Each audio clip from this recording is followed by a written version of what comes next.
Alright, I got our first question since I started my own podcast, Las Vegas Detail Man.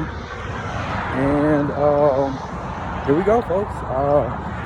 I'm going to, the question I expected, and it's from the person I expected, but luckily I'm in the mood to actually one up somebody.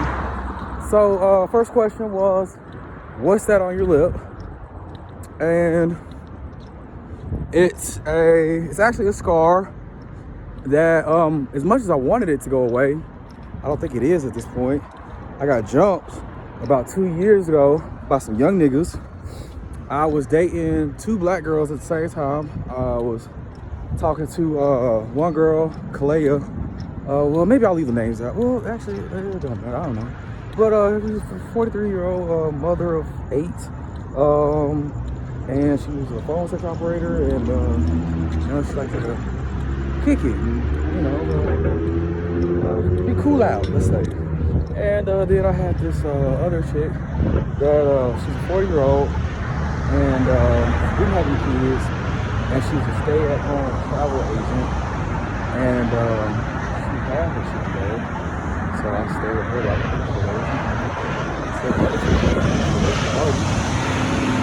I stayed reading, not hard.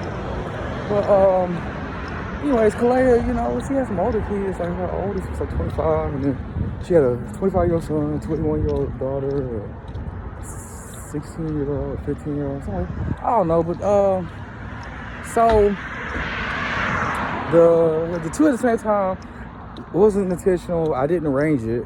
It was kind of like their idea because I just met them both at the same time. They didn't know each other.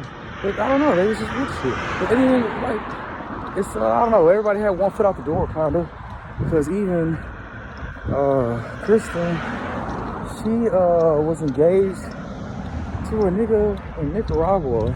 Like, the nigga had been here to, be stateside like 3 weeks, 5 weeks, something like that. And he kind of like overdid it the last time he was here, or when he did go back. Like, I don't know, he fucked up his paperwork, he fucked up his green card. So like the nigga couldn't come back for like 8 months, 10 months, a long time, unless they was gonna get married or some shit. And I don't know, but anyways, they ended up getting married. But I was the side nigga, and I didn't make appearances on her iPhone. She'd be on FaceTime, and this, when I did not walk past the camera, one of them type scenarios. But other than that, nobody gave a fuck. Yeah. But yeah. Okay, so that was the entanglement there, and the luxury side of it, where fucks and no fucks were given. And then on the player side, having to deal with her having 8 kids, and some older kids. Well, one, I was still drinking, so I might have been extra or rambunctious at times. But really, they didn't like me because their father, unfortunately, had passed 5 months prior from lupus. I don't know how old he was, but they lost their dad after a long time sickness. And I was the first new guy after his passing, and his medical treatment apparatuses were still stacked up in corners around the house and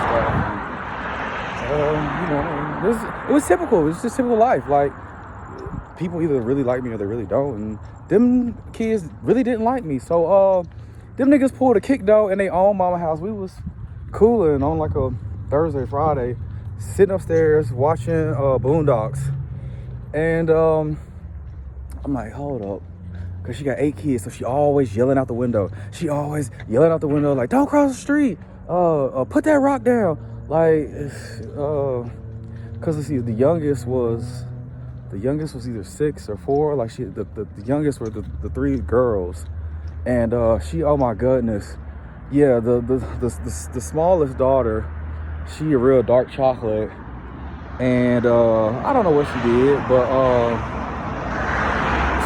she had short hair too, and it's basically like she had the youngest daughter and the shortest daughter She was chocolate and had a Kodak black haircut, but she acted like the motherfucker too. Like, and I can't think of her real name. Like, she had a pretty name, but she acted like Kodak Black, especially around me.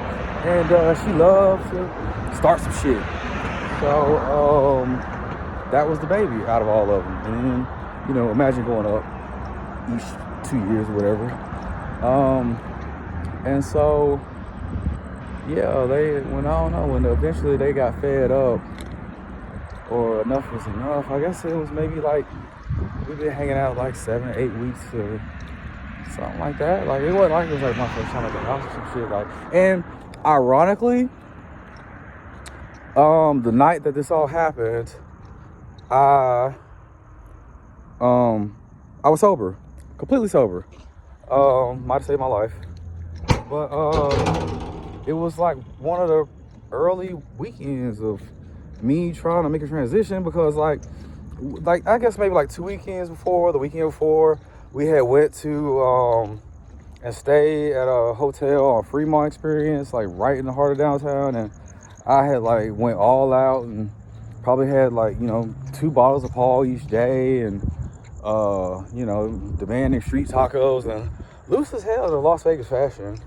And so you know, she said that I was like whistling or hollering at other girls right on Fremont Street in front of her face, and I didn't remember all of it, and my head overblown. And so this was my first conscious effort to try to show her a better side of myself, to be honest. This was, yeah, the first time, well, not the first time, but it was a conscious effort. I was like, yo, like, let me show her I can have fun without all the extras. And you know, like, it's 8 kids, so there's always commotion, and it got quiet as a, you know, like a long whistle, and all of a sudden, boom, like, and these niggas pulled a pick though and jumped me with aluminum baseball bats, and they broke my arm, and I, you know, okay, so at first I'm thinking, like, I took like 6 blows, okay? So at 6 blows, I'm thinking, okay, they see that I'm leaking, you know, I'm bleeding pretty bad already, and I'm thinking that they gonna hit me like 5 more times and be like, there, you know, you learn your lesson, motherfucker, like that, you know, like it's like a sensible beating, okay? That's what I'm thinking at first, okay? But then after like 13 blows, I'm like, no, these niggas actually gonna kill me.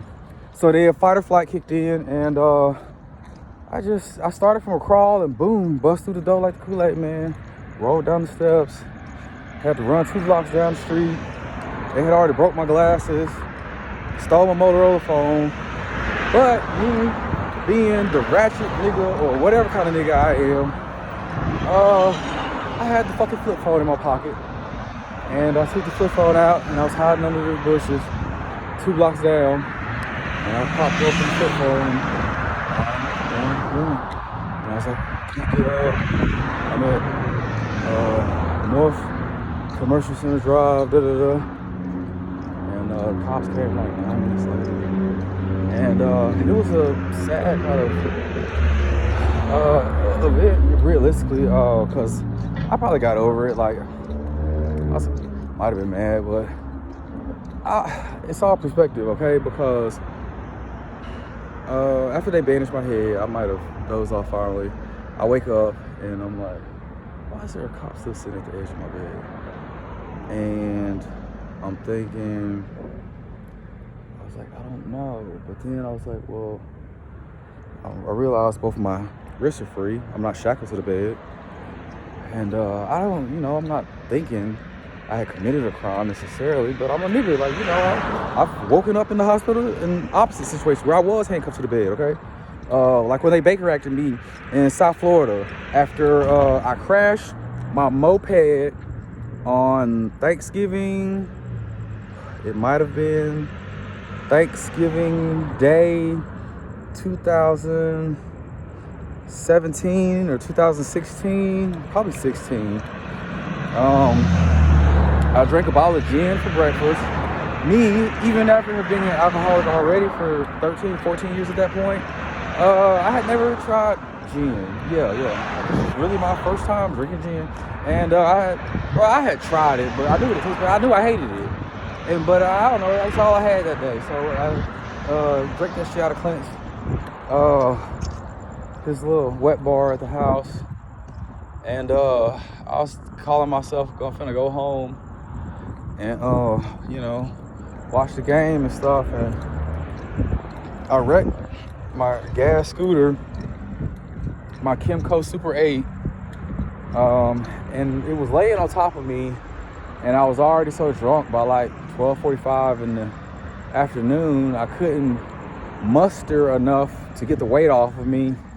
Damn white lady don't call the ambulance, and they come get me, and I didn't break anything. Like, I scraped like half of my face off. My face was ugly for like a good minute. That was something I thought wasn't gonna heal. I thought I was gonna be Two-Faced. And look at me now. It probably took like at least 15 months, but like half my face was, like light skin, like I was impetigo or some shit.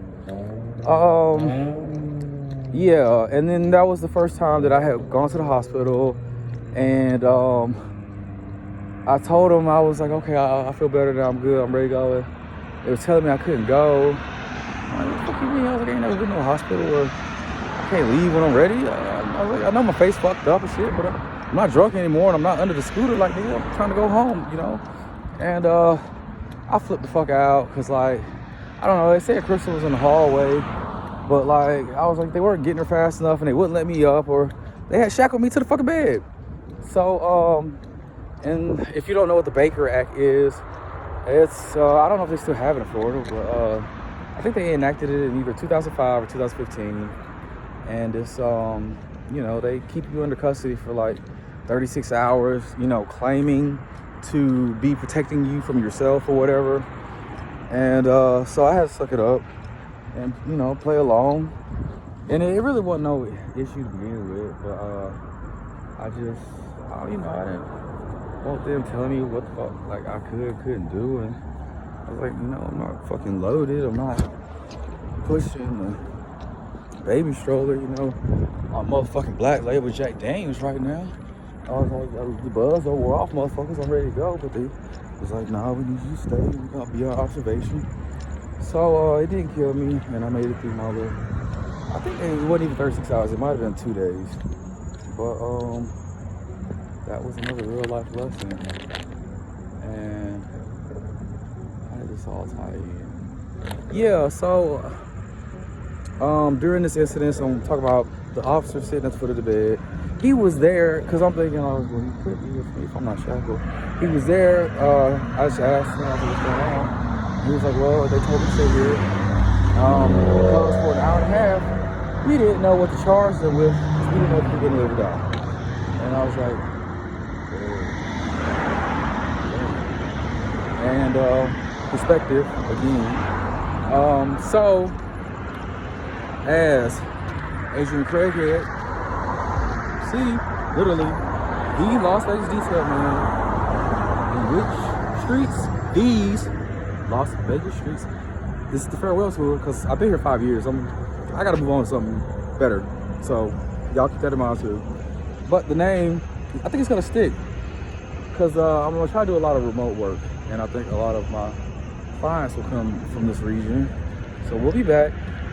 But that is on the spot intro to my storytelling ability. Oh, so anyways, yeah, they jumped me, and I got stitches. I had a gash on my head, where the blood was profuse, and that's why I couldn't see, because it was only one gash, but it was big enough to where this big stream of blood, and I couldn't see.